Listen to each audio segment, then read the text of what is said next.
Hello， 大家好，歡迎嚟到 Casper 媽媽嘅 channel。今日我哋會學習香港小學學習字詞表學習單元認識大自然第4集。我哋會用無圖認字呢個方法去加強小朋友嘅認字能力。當我讀完之後呢，小朋友都可以大聲跟讀一次。準備好未？我哋一開始啦。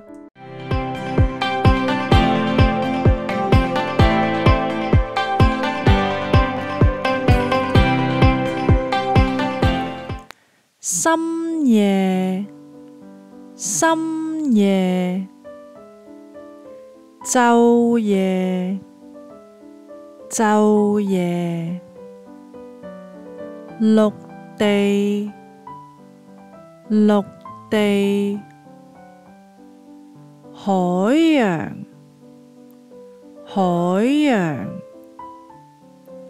平原，平原，河流，河流，高山，高山，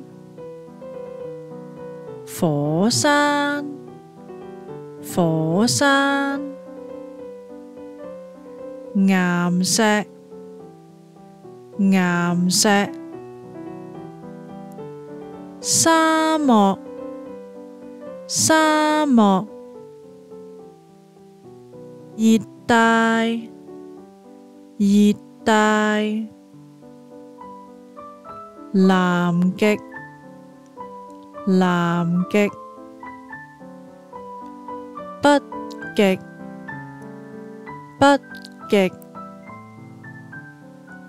水分，水分。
小朋友做得非常好，非常努力喎。